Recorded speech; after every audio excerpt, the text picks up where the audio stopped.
Due to the graphic nature of this program, viewer discretion is advised.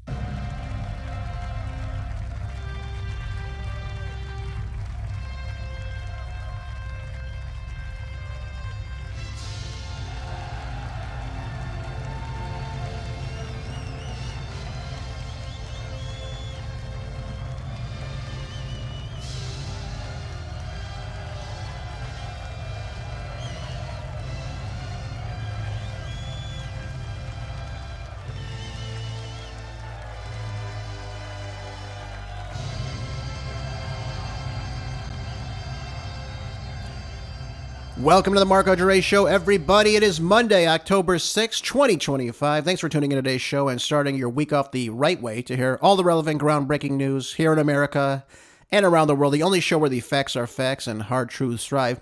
Please be sure to hit that like button. Don't forget to follow the show and share with as many friends and family as possible who really need to hear the truth. Well, let's get ready now for the best hour radio has to offer. Uncensored and ready to go. You know, we're having this amazing weather across America right now. It's fantastic. I love it. I mean, it was 83 here yesterday in upstate New York. Now, Gavin Newsom will probably call that, climate change is the culprit of it, of course, and swear to crush it by subjugating small businesses, the energy sectors in California that are slowly moving away from the state. And, of course, any type of land development. Just go look at the Palisades. Go look at Malibu right now. We have no progress in, of course, that all being built. And they said they were going to fast track that back in, January? Yeah, how's that going, everybody? I told you, nobody's safe in California. If the government can just turn off the fire hydrants by not filling them with water, having any type of proper emergency plan, letting your houses burn to the ground, while the insurance companies leave California, by the way. And of course, now he is allowing the government, the state government, I should say, to let the plots, in many of these cases, being bought by foreign investors. Yeah, Gavin Newsom really cares a lot about you guys. So much that he's spending $282 million on this pathetic attempt to redistrict California, by the way, to take even more of the Republican seat in the state of California. He now wants only 4 seats. Yeah, he's trying to be Mr. Cool with Texas over there. I hope it fails. It's going to be, I think next month is the election, by the way. And you want to vote no on Prop 50, unless, of course, you want less Republican representation in the state of California. So, no to gerrymandering, no to Prop 50. That's what you should be thinking about. And he's just got to finish suing the Trump administration, by the way, for using the California National Guard to stop riots in Portland, because he hates the Trump administration, of course. Absolutely. But I digress. Anyways, I wanted to start off today's segment talking to you about our constitutional rights. It's something we don't always talk about, and how they are being, of course, besieged right in front of our eyes, and really have been for well over 100 years now. It's just become more apparent as of late. People are starting to wake up to the fact that things aren't really the way they used to be. The freedoms we once had are slowly slipping away from us. Paul Greg Roberts has a great article on this that he published just yesterday on his website.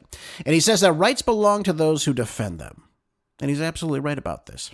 He says the American liberals have violated the Equal Protection Clause of our Constitution, that'd be in the 14th Amendment, by the way, when they created privileges for non-whites to obtain federal contracts based on race. Now, that also violates the Civil Rights Act of 1964. You're not basing anything on race, you're basing things on merit, or so we thought. So, for example, we have the Transportation Department, like all other federal budget categories, creating a disadvantaged business enterprise program that awarded federal contracts to the socially and economically disadvantaged individuals, irrespective of the price bid of which they present to the government. So let me just explain this to you. Government has a job they want done. They want to put it out to various contractors. They receive bids. They said, we'll do this for X number of dollars. Okay.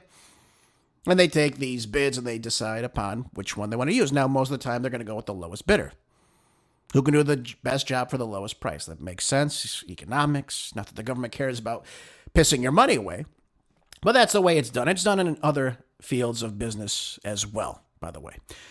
So, we have many disreputable Gentile and Jewish people whom hired blacks as the head of a newly formed company to get federal contracts at the high bid because it was a socially and economically disadvantaged bidder.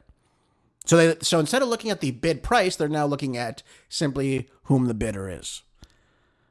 Now, Paul Kirk Roberts says, I've often wondered if the white liberal Democrats themselves who created these discriminatory programs were the beneficiaries of the unconstitutional programs that they created in order to, quote unquote, help blacks. The Trump administration, however, believes that the U.S. Constitution is more than special privileges for blacks and for women, and has ruled that the government has no compelling justification for engaging in overt racial or sex discrimination. That'd be obviously what sex you were, male or female, in awarding any of these types of contracts. So they're really respecting, obviously, the 14th Amendment and, of course, the Civil Rights Act of 1964. They're not basing anything on race or whatever sex you were. Now, the question is, after all these decades of awarding federal contracts, not on the basis of the low bid, but on the basis of race and gender privileges. Now, I disagree with the word gender here. We're talking about what sex you were, not what you call yourself, which obviously in the left could be any plethora of things.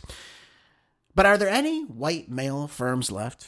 You know, in Chicago, they've got federal paid infrastructure projects are awarded to 119 socially and economically disadvantaged businesses. That's today, folks, in 2025. So these practices are still being upheld, obviously still being used.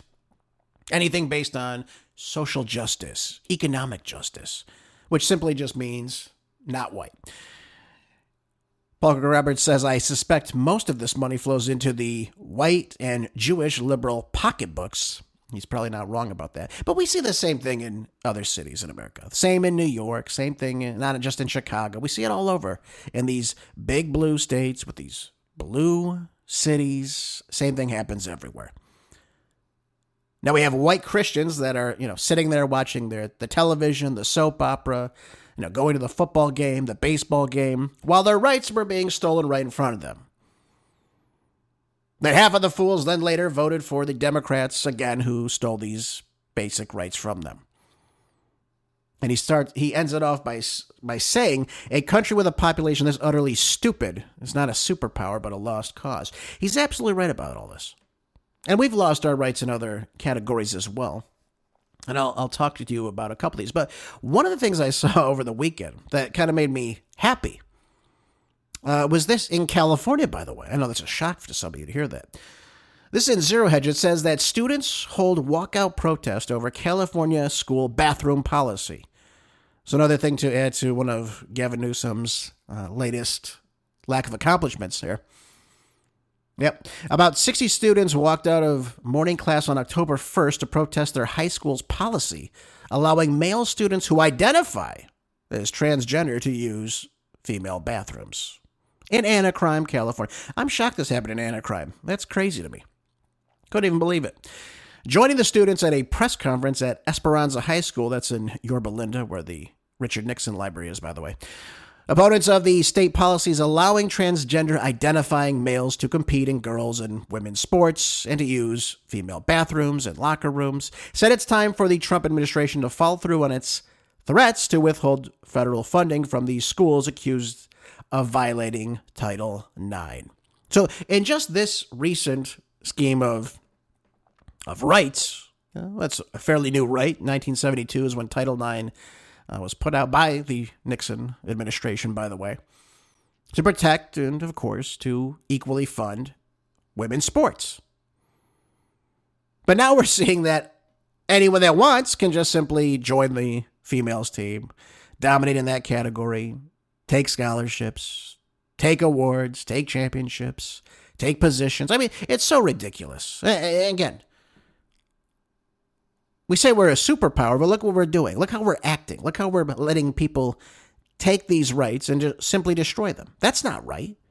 And again, we know it's not right. Sophia Laurie, the outreach director at the California Family Council and former college soccer athlete, told the Epoch Times that the federal government should start pulling and, of course, withholding federal funding, especially in states like California, that continue to put girls in harm's way. This is so right. She's absolutely right about all this. It's time to start these lawsuits and see them playing out, is what she said here. Yep, California lawmakers in 2013, this goes back a while, ever since the Obama administration, we said use whatever restroom you want, which is insane. They passed AB 1266, which allowed males who identify as transgender to use girls' restrooms. So they created a whole category of mental illness, and they let it, run with it. That'd be totally fine. That's what they want. To, stir things up, create chaos. That's what they want. Keep you fighting about which bathroom people are using while they take more of your money and your rights. That's a, old trick they use. But I was happy to see this happening in California, of all places.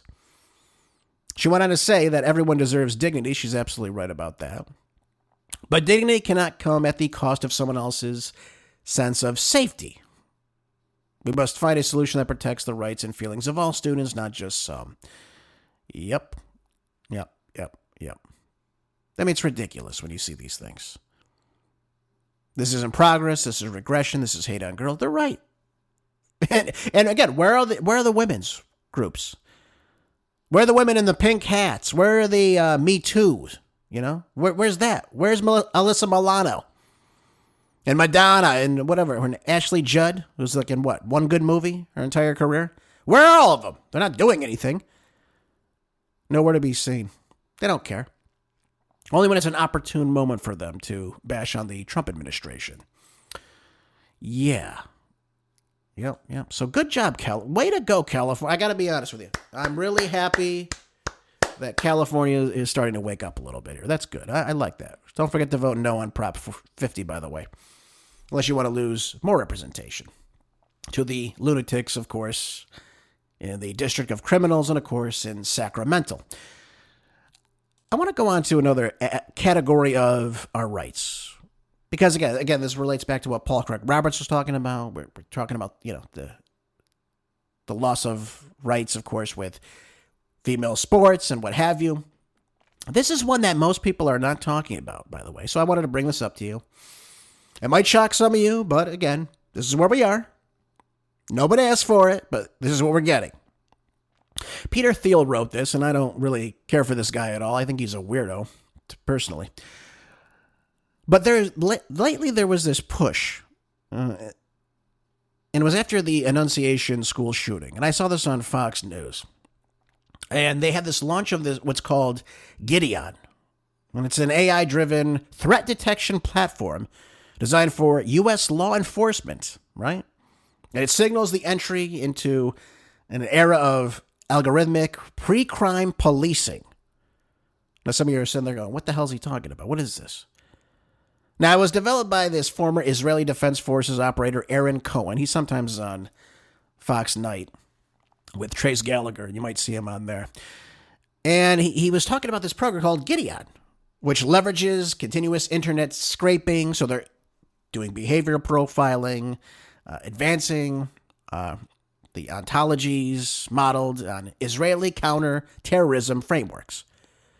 So they're taking this program and they're using it to find things on the internet, probably on social media primarily, of which people are saying things that they view as a threat.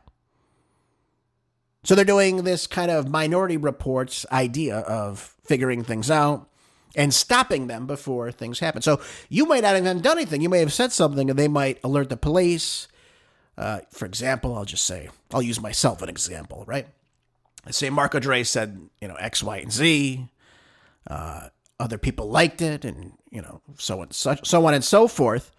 And they view that as a major threat. This is a big problem. We've got to stop this right now. So they flag the post. And of course, you get a nice little knock on your door from the local police department. And I don't know, are you going to be in trouble? We don't even know what this is going to lead to. But this is very shocking to me because, again, it's just more forms of censorship, more form of this kind of policing, a pre-crime policing, whatever the hell that is. What does that mean? You commit a crime before you commit a crime? What is this? Now, if somebody is alleging threats of violence against somebody, No, real active threats of violence. That is something to look into. But this idea that we now have this system that's just on the internet, collecting data, sharing it with the police department? I didn't sign up for this, did you? I know some people are going to say, well, I got nothing to hide. I have nothing to do with it. I don't say anything, controversial. I don't say anything hateful. Let them take my information. Well, first of all, you have a right to your own information. First of all, you have a right to your own privacy. We don't live in a police state, do we?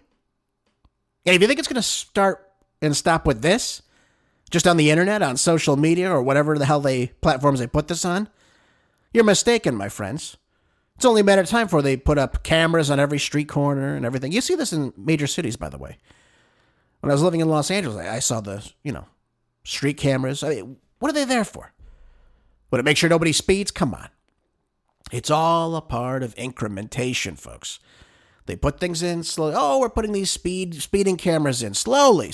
Now we're changing the speeding cameras to AI, threat-driven detection platforms that'll go right to the police department. Perfect. Pre-crime policing. We see anything in those cameras, boom, we're on the scene. Do you want to live in a police state? Because that's exactly what they're pushing us into right now. I mean, again, go look at the movie Minority Report with Tom Cruise if you want to see what your future looks like if this keeps up. So here's what it is. They break it down into these categories. It says strategic context. And again, this is all based on Israeli counterterrorism doctrine. It says Gideon draws on decades of Israeli operational practice where predictive profiling have been applied extensively to manage populations under persistent threat. So let's stop for a second. What populations are under persistent threat in America? I mean, I think I know what they're alluding to here, but what are they talking about? Are they talking about elderly people in gang-infested neighborhoods? Are they talking about store owners? What are they talking about here? Well, they just type in, if so-and-so uses this word, we're coming after them? I mean, what is this? Now, American tech ecosystems, are branding this as a Palantir quality, right? So again, they're linking up with Palantir, by the way. Palantir, who, Peter Thiel is one of the owners, Alex Karp, another one, about others. And by the way, they share this AI technology with the IDF, by the way, in Israel. They're very closely aligned. They're all Zionists, by the way. Gideon situates itself alongside firms already embedded in U.S. intelligence and law enforcement infrastructure. Yep, we figured that. Exploiting both trust and urgency to accelerate adoption. So think about this. U.S. intelligence, that means they're working with the CIA. They're all CIA cutouts, by the way, just in case you didn't know that. And of course, they're getting government contract bids to push this crap on us. Wonderful, right? But now they're going to start bringing in local police department. So now your local police department can show up to your door and say, hey, you like this post, or you wrote this post, or you commented on this post, and we don't like what you said. We've got to take you in for questioning now. We got to search your home. I've got a court order right here from a judge signed. We have to come in and check your home. Don't think that can happen? It can happen, folks. It can happen very easily, too. It says trigger events. High-profile mass shootings provide the political and emotional leverage needed to deploy such systems with minimal resistance. Minimal resistance. What does all this mean? How are they going to stop high-profile mass shootings? What, is someone going to the range and shooting a lot? Hey, this guy looks dangerous. Oh, he also posted he doesn't like the government. Time to give him a knock on the door. Time to confiscate the guns. And that we already have our red flag gun laws in various states, right? New York, California, even Florida. The great state of Florida has red flag gun laws. Complete violation of your Second Amendment rights. Again, I told you, these things happen in increments. And again, if you don't know they're happening and they just continue to happen, or these bills get passed because you don't know what's happening in your state capital or what your governor is doing, these things happen slowly over time. They get worse over time. And that's what you're seeing right now. But here it is. We have 24/7 internet scraping, automated surveillance of data spaces, and these digital spaces, rather, for this linguistic and behavioral threat marker. So they're creating a profile based on you and how you act. Again, behavioral, this is Israel-based still, ontology, classification frameworks that map online expression to predictive categories of potential violence. So again, they're taking these things saying, so-and-so is saying this, so-and-so is saying this, he keeps saying this. This is someone who, again, they're link everything together too about you. This pre-crime profiling, pre-crime. So you haven't even done anything yet. Translation of online indicators into actionable leads for law enforcement prior to any crime committed. So you haven't even done anything yet. You're just sitting at your house. And they're coming and saying, well, you know what? We view this as a threat. We've seen this pattern before in people. We've got to take you in. Our AI system is telling us, hey, you're going to commit a crime soon. We got to stop you. You want to talk about dystopia? This is leading us right into this. By the way, who asked for this? Did anyone ask for this? I didn't ask for this. What would our founding fathers say about this? They say, good job, everyone. Fantastic. This is great. Now, Theil adds this in here, too. He says, risk and implications. Erosion of legal norms. Absolutely. You're arresting people based on what? Or you're interrogating people based on what? A crime they haven't even committed yet? Bias and false positive. That's another thing. Algorithmic classification risks misidentifying vulnerable individuals, aka the mentally ill, and political dissidents as threats, right? Again, they can make up anything about you, too, by the way. They could say, oh, this is violence, you're a fat. Again, whoever's in charge, too. If it's the Democrats, hey, this person's posting, about the Second Amendment. That's it's a fascist. Obviously, he's already associated with the Republican Party, so he's a fascist. We've determined that already. Our system knows that. It says here on Facebook, he's a Republican, so therefore he's a Republican who's going to commit a crime because he's pro-Second Amendment. That means he's anti-government. We've got to go take a visit to him. Again, some of you are shaking your head going, no way, that can't happen. Absolutely, it can happen. You give him enough leverage, it'll happen. Trust me. Normalization of thought policing. So again, censorship. Think about that. The system effectively institutionalizes surveillance through psyops. I thought it was interesting, too, they use the word psyop, right? Reframing dissident, deviance, or frustration expressed online as latent criminality. So we got to get people to not speak their mind or share certain information or talk about certain topics. That's what they're going to try to do. Threat inflation, the incentive structure, where contractors and agencies profit from the identification of threats, creates systemic bias towards over-detection. And, it just continues on and on and on here. So this is what we're dealing with right now. The government wants to come in. Again, I don't know if this has been implemented yet. I haven't seen anything out. There's very little about this. But make no mistake, they are going to try to push this in. Scrape the internet of anything you do. And where does that leave you, folks? Where does that leave us? Not any place good. I'll tell you that much. Yep. Advent of pre-crime AI. This is where we are. And again, they're all linked together. Oracle, Palantir. They're all getting these government contracts. They're all working with the government of Israel, by the way. Just take a listen. Your body cams will be transmitting that. The police will be on their best behavior because we're constantly watching and recording everything that's going on. Citizens will be on their best behavior because we're constantly recording and reporting everything that's going on. So we have Jewish billionaire Larry Ellison of Oracle, who now runs TikTok, by the way, and you're seeing the censorship on TikTok right now, to control the narrative about the Gaza war, of course. But he wants data centralization, of course, total surveillance of the American population. You're going to be on your best behavior. You're not going to say things we tell you not to say. You're going to think the way we want you to think. Otherwise, you're done. And we've got this great AI program that never makes any errors. And if we think you're going to do something wrong, we will come and detain you. So don't tell me this can't happen. This is already happening in many cases. I played you this clip before from the UK. Take a listen. Okay, what was it? Sorry, I don't like the camera. You can have my body cam. I can exhibit that to you. I just don't like the camera, really. Okay, well, I'm doing this because this is my own house and I am telling you why I'm doing. So I just need to know Why would she's basically viewed a post which is not an arrestable offence. Yeah. That's good. Okay. It happened in May, and you're completely fine.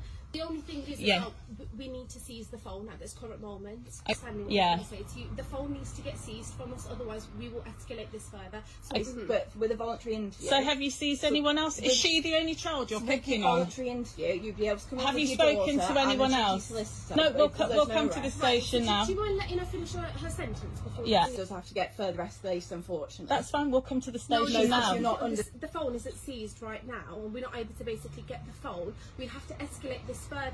Yeah. Which means your daughter will get arrested. For what? Viewing a social media post? Is that? I need to go with her in order to. No, absolutely not. What should we do to prevent destruction of evidence? And they made their way in. Hey, we saw you posting about firearms. We got to come inside. We got to take that gun. Oh, your state already has red flag gun laws. We don't need anyone to sign off on this. It's already a law. We're taking your firearms. Oh, we saw you posted you were shooting at the range. You shot, we were shooting. You were laughing with people when you were hitting targets. That's a, indicator that you're going to commit a violent crime in the near future. We got to come take these firearms. Oh, you were talking with people about firearms. That's a big problem. Hey, we see you're spending an awful lot of money, too. At these gun ranges, at the gun shows. You've stored up lots of ammunition now, we've seen. So we got to come and take all this away from you until further notice. And then you come to a court and appeal it later on. This is where they're taking us. And by the way, free speech is dead in the UK, but it will be dead here too, unless we get a grip on all these things. So this is why I share these things with you. I want you to be aware of what's going on. This should not be happening in America. We have a right to freedom of speech, of course. We don't have a right to threaten people. We've never had a right to do that. Or to commit violence against other people. That's always been illegal. Or riot, even though we see riots taking place right now against ICE agents all across America. But by and large, this is already illegal behavior. We don't need AI to come and do all this. We don't need this. So again, it's shocking to me to think that this pre-crime profiling nonsense, again, just collecting data on you, trying to create a profile. They'll try to create algorithms based on behavioral norms and things of that nature. And that will be what they do. Again, they're going to use your phones. They'll use search engines. They'll do all this stuff. And it will create a profile on you. And if they deem you to be in violation of something or spreading violence or hate, they will come and give you a knock on the door. And that's what we're dealing with right now. I wish they would use this, though, for my next article here that I want to talk about, too, that exactly relates to all this. It says, in the Gateway Pundit, why is the Department of Justice prosecuting Letitia James? Why aren't they prosecuting her for mortgage fraud? What's going on here? Why isn't this happening? Where is Pam Bondi on this? This is written by Joel Gilbert. I like his work, by the way. He did a documentary in 2024 about how he thought Michelle Obama was going to become the Democratic nominee because Biden was not going to be the viable candidate. He was right about that, except Obama didn't get in the race. But right after he came out and said all this, and again, I was watching, I'm like, oh, that's an interesting position to take. Okay. Right. Like a month later, everyone's going, is it going to be Michelle Obama? Michelle Obama? What's going to happen? Of course, Obama didn't want it. And obviously, we know how history played out. We got Kamala Harris instead. And now she is on a book tour talking about the 170 days of her disgraceful campaign, of which she was in the hole for what? $1.2 billion? I think she still owes people money, too, by the way. So hopefully those book sales are, paying that debt off. But Republican strategist Roger Stone asked bluntly on Twitter on Saturday, who at the DOJ is blocking the prosecution of the entire Russia collusion cabal, as well as Letitia James and Adam Schiff? Why are they not being investigated by the DOJ? President Donald Trump had echoed similar frustrations on Truth Social, demanding action against New York Attorney General Letitia James, who pursued civil fraud against Donald Trump himself and, of course, his organization in New York based on absolutely nothing, of course, which we found out later. Yeah, last I checked, Letitia James has not been investigated for anything. So now the question that are reverberating through conservative circles is clear. Why is the Justice Department refusing to act here? Why is Pam Bondi not doing anything? We've seen no arrests across the board in many of these situations, too, by the way. Have you seen anyone prominent in Antifa getting arrested? Anyone donating money to these terror organizations? Have you seen any of this? No. Soros and Son and company are able to use their NGOs to, put their money wherever the hell they want. Spreading money to, fund these groups that hate America, that protest against America. They create these civil uprisings that take over streets. They have no right to do so, which is illegal. And yet they're given carte blanche to do whatever they want. Go look at Portland. The Portland Police Department did absolutely nothing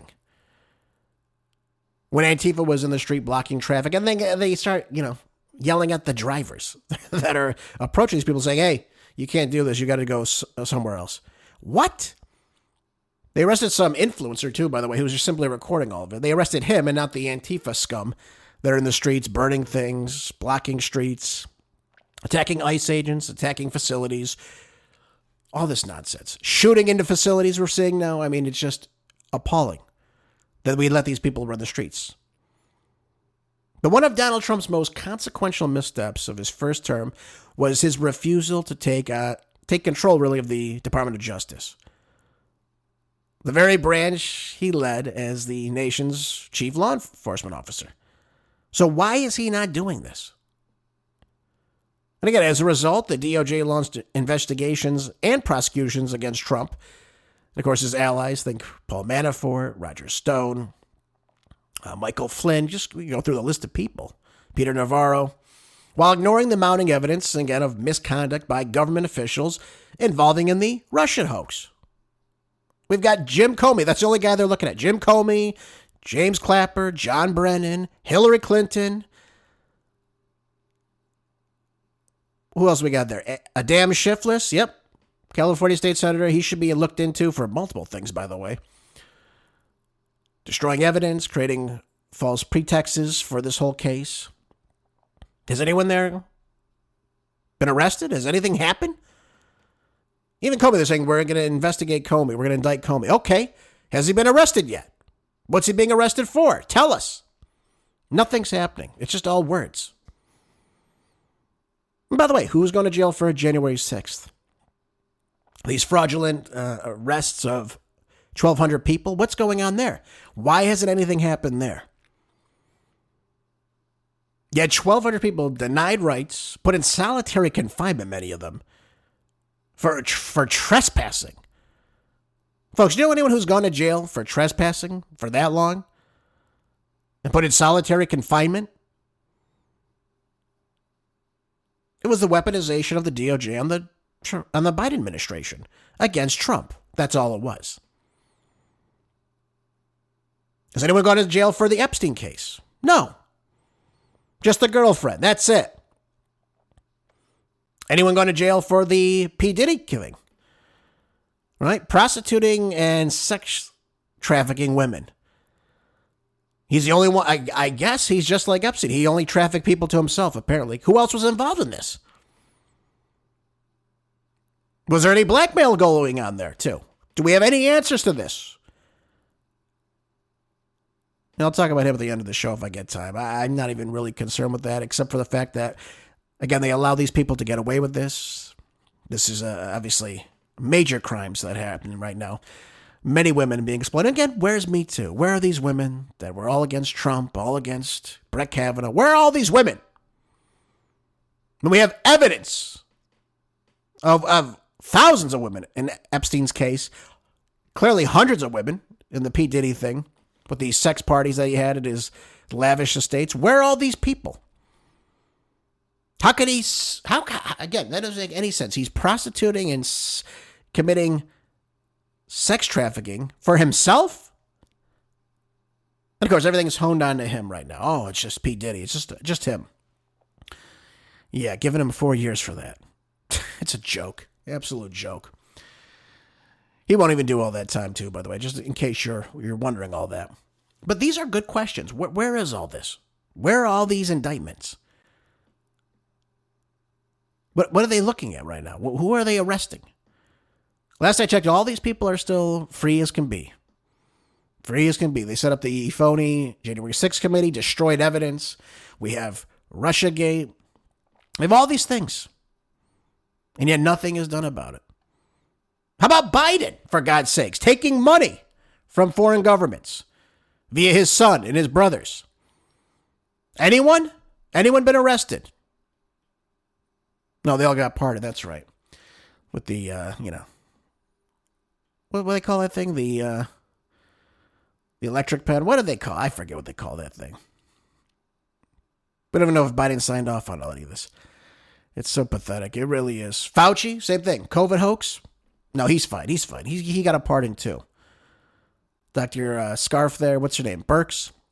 She's fine to go. Francis Collins, good to go. Now they only destroyed, the economy. They destroyed so many millions of lives here in America. I told you, 5,000 people a week in America are dying because of the COVID shot. No one's paying attention. And if I sound angry, it's because I am here. Because this is nonsense. Absolute nonsense.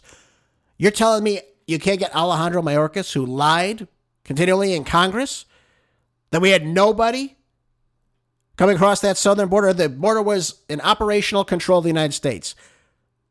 Yet 12 to 20 million people illegally entered the United States under his tenure.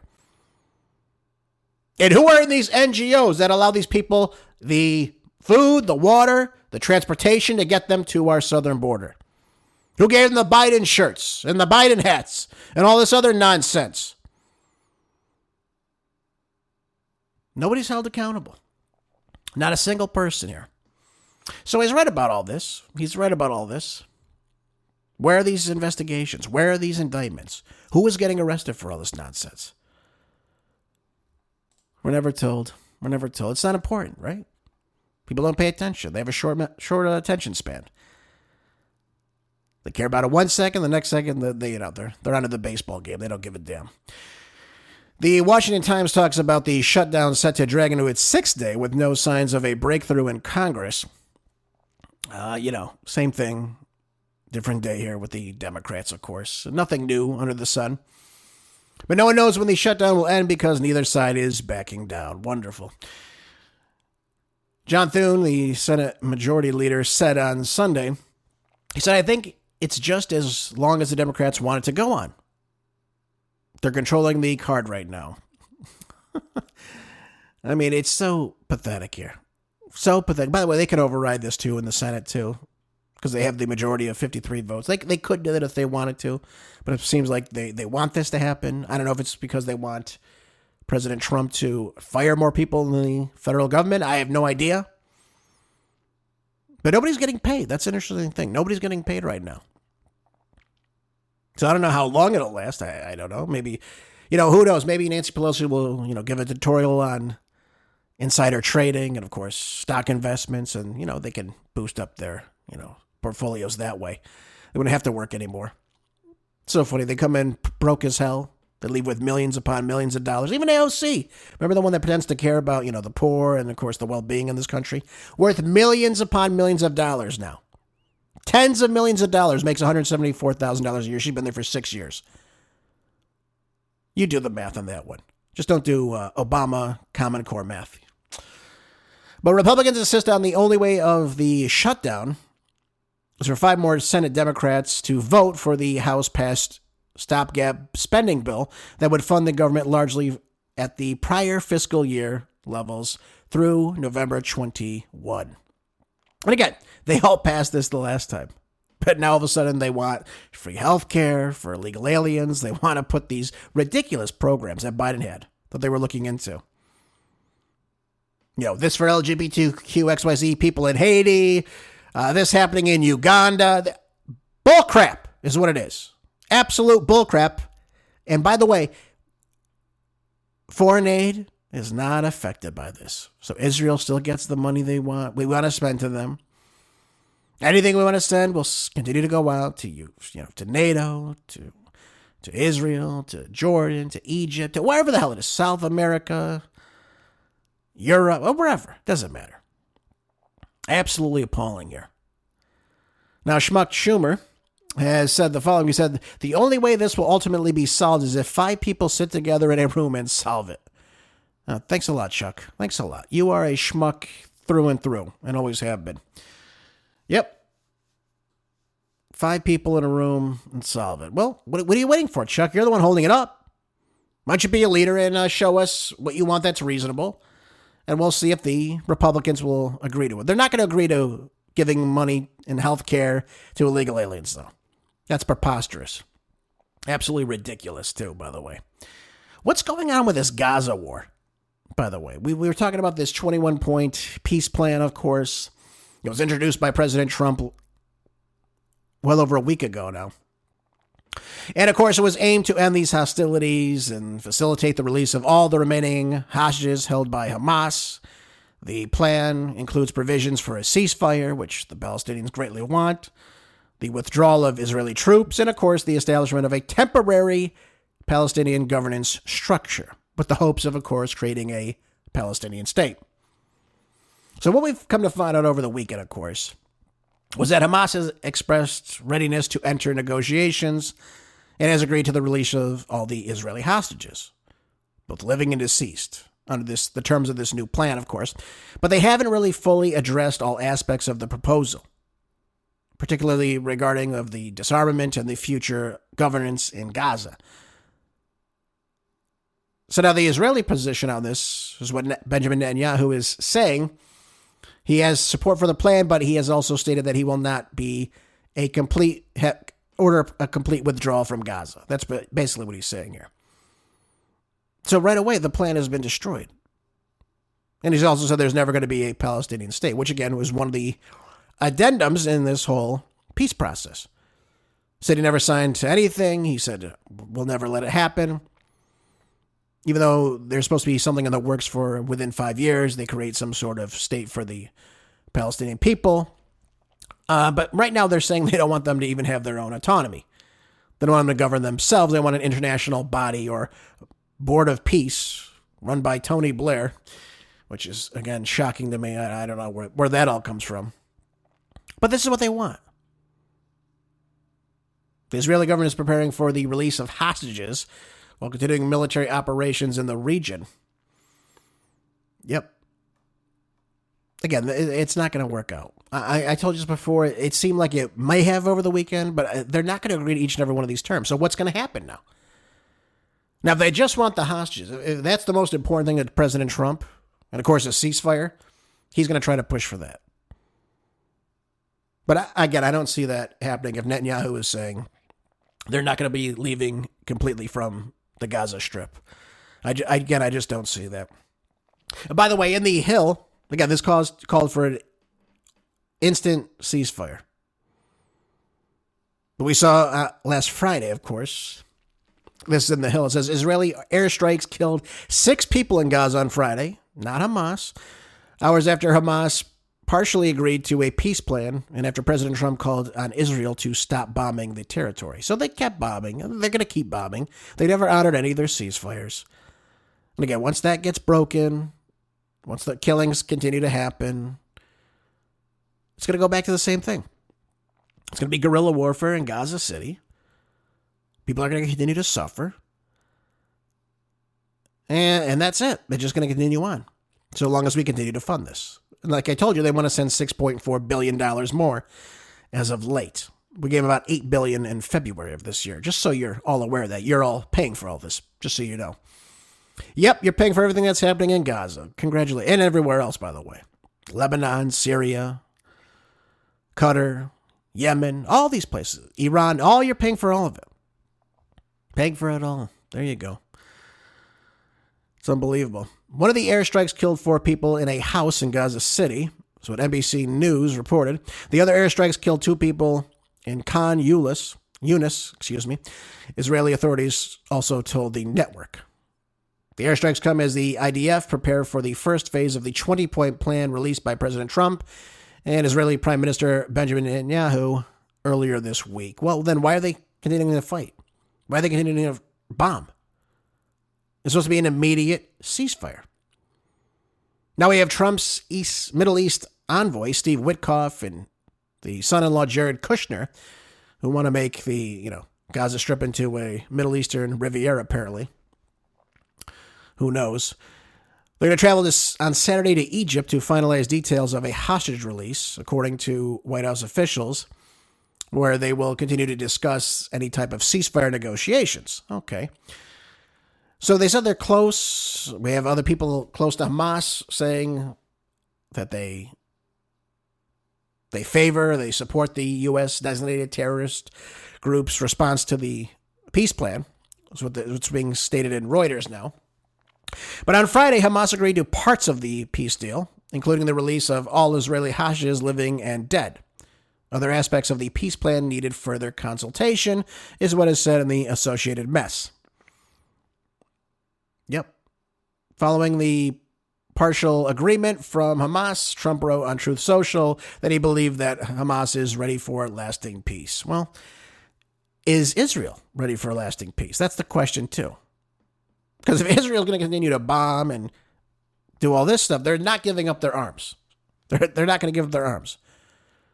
If they're going to continue to be ruled over by Israel, they're simply not going to go for all this. And what about the 12,000 hostages that Israel has that are Palestinians? Many of whom are being held without any type of charge whatsoever. What do you call them? See, this is why this doesn't make any sense. You have to have both sides come to the table. They hash out what they want, and then they come to an agreement. But right now you have the U.S. and Israel saying this is what's going to happen. But there's nothing that Hamas has in there. Because Netanyahu has already said they're not going to have their own Palestinian state. Even though 150 different nations have come together and said, yes, this is probably the right thing we should do. Now Netanyahu, and maybe rightfully so, has said we don't want to, again, reward terror groups. We don't want to have a terror state right next to us.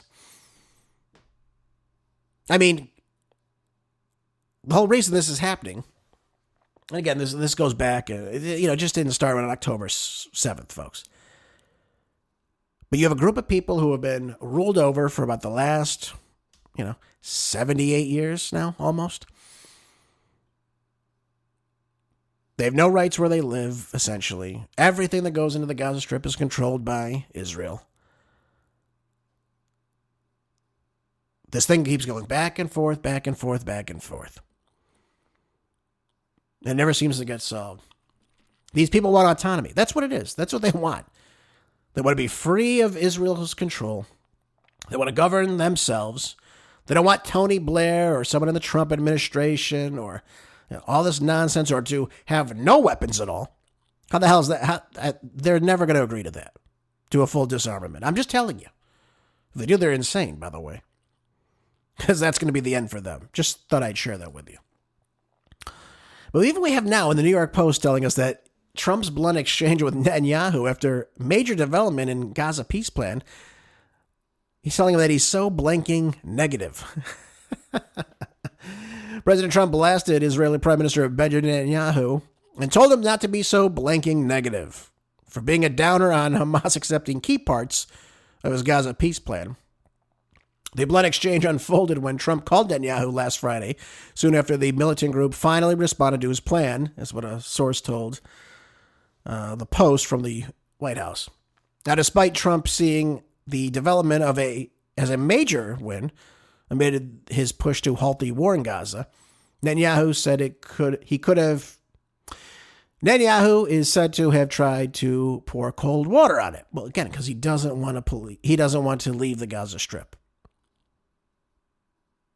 He doesn't want to leave because, number one, he can't take over the land. That's another thing. If the part of the plan is that Israel leaves fully in stages, that means they're never going to control that land again. That means the Greater Israel Project is put on hold. Because then there's no reason for the war to continue in Lebanon or in Syria. Yemen will stop firing because the attacks on the innocent Palestinian people, the starvation, the murder will end. So what do we have left? That's what I'm asking you. What do we have left? He has nothing left.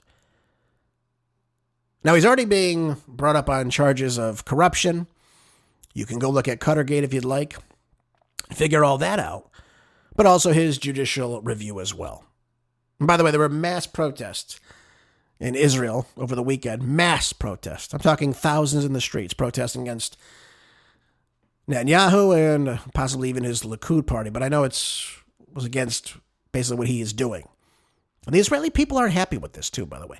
Yes, many people support what he's doing in, Gaza and whatnot, but they don't want this constant war going on. They don't like this. And that's why you're seeing people in America, even Jews, that are coming out saying this has got to stop. This isn't right. Again, you can't label everybody the same. It's got to, there's no, you can't label every group as the same. That everyone that's Jewish, doesn't give a damn about what's happening to the Gazan people, or people in Gaza, rather. Simply not true. Again, I know he's got great support for this. So I understand that. We're seeing it in their press and whatnot, or what have you. But there's also a lot of people that aren't happy about this. They're not happy about this war with Iran, this unprovoked war. And that's, again, I think what you're going to see is, really, if this happens, you're going to see probably the end of Netanyahu. And he does not want that. He's been a figure in this for the last 30 years. He's been this architect of the Greater Israel Project. You can go look it up if you want. If you don't believe me, it exists. It's there. He wants this. And now it's just going to become crashing down on him. That's what's going to happen here. So again, I don't know exactly how this ends, or if it will end right away, or if the ceasefire occurs, that it'll get broken. Who knows? Because every other ceasefire they've been in, they've violated. So I want this to end. I think everybody else wants this to end, but I don't see this ending anytime soon. Not at all. By the way, on Fox News, Glenn Youngkin presses Dems to push Jay Jones off Virginia AG ticket after this beyond disqualifying messages that he made actually surfaced. And he doubled down on this on Monday, and he calls on for Democrat nominee Jay Jones to exit the Virginia Attorney General race. This will be the leading law enforcement officer in the state, telling Fox News that the surfaced 2022 texts where Jones wished death on a rival and his children are beyond belief. Now, I sit there and go, no, it's not. This is how the Democrats operate in many regards. You saw how they reacted to Charlie Kirk's death. They were fine with it. They loved it. They thought it was great. Some obviously did not. But there were some that were extremely elated by what happened. They're very coy and very blunt about what happened. Now, Glenn Youngkin says this is beyond disqualifying. By the way, Glenn Youngkin's a fantastic governor. Too bad he can't run for another term here. But he says, and that's why Democrats have come together and to figure out where their moral compass is, because they don't have one right now. And again, he's not wrong about this. This is a ticket that, in fact, is allowing someone to stay on the ticket who wants children to die. And I can't believe Virginians for a second would allow this to happen. It's going to look very bad for him. So he's running against the incumbent, Jason Myers, I believe is how you say his name, in this bellwether race. But again, these comments that he made that have been surfacing came in 2022 between a text message with GOP House Delegate Kerry Coyner about shooting former Virginia House Speaker Todd Gilbert. And this is what this guy said. This is crazy to me. I mean, the fact that people say these things, again, they speak about murder as, again, it's just casual. Nothing wrong with it. It's very, very evil. He said this, though. He said 3 people, 2 bullets. This is in a text. He said Gilbert, Hitler, and Pol Pot. Gilbert gets 2 bullets to the head. That's what Jones wrote. And then he wrote, spoiler, put Gilbert in the crew with the two worst people you know, and he receives both bullets every time. Jones eventually made remarks suggesting violence towards Gilbert's young children, which Coyner called out in their exchange. She said, you were talking about hoping Jennifer Gilbert's children would die. Jones replies, yes, I've told you this before. Only when people feel pain personally do they move on policy. I mean, again, They don't care if people they don't like die. They don't care if children die. They don't care. People like this. If this guy is going to be the leading law enforcement officer in the state to protect your rights, your public safety, are you kidding me? Disgusting. Absolutely vile. This should automatically cause him to drop out of this race. I mean, this is ridiculous. Yeah, I mean, I have no words for this. People who are this blatantly evil in their intentions. So again, if Antifa takes to the streets and they kill somebody, say, well, they deserved it. They're fascists. By the way, he had another tweet where he mentioned the word fascist in it. Some other tweets or texts rather have come to light, referring to people again as fascists. There's that word again, fascist. So again, it's okay. Kill a fascist. Doesn't matter. Call someone Hitler. Hey, you'd kill Hitler, right? It's okay if you kill him. This is how these people think. This is how they operate. This is sick. This is not the words of a normal, law-abiding citizen. I'll just say it to you that way. Now, Jones has since apologized for what he says he is embarrassed and ashamed of the remarks. I guess he's also reached out personally to Gilbert and his family. Yeah, because he got caught. That's the only reason why. That's the only reason why. He doesn't give a damn about anybody else. It's clear as mud. Clear as mud, he doesn't give a damn. All right, folks. So, I don't have much time left. Let me go over this one quick article. It's not too long, so I'll go over it before we end today's show. I got a couple more great articles. We'll go over them tomorrow about the economy and about what's happening in Russia, too, by the way. I think you'll find all these interesting, as always. This isn't just the news, though. It says, report finds bipartisan support for K-12 open enrollment policy. So this is going to be a big thing for people on the right who champion school choice, of course, open enrollment, to send your kids to whatever school you deem is good. Schools that you want your kids to attend. Maybe you live in a neighborhood, you don't really like the public school, you don't like the curriculum or the, ideology or ethos of the school. I don't know what it is. And you want to send your kid to a different school. Maybe sports play a role in this, things of that nature too. But, most people want their kids to have a good education in a safe school.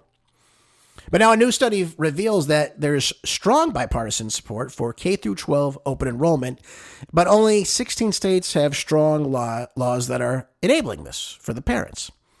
Now, a report by Reason Foundation, a libertarian think tank, not a liberal, compared open enrollment laws, which allow K-12 students to transfer to a different public school than the one they are assigned to across all 50 states.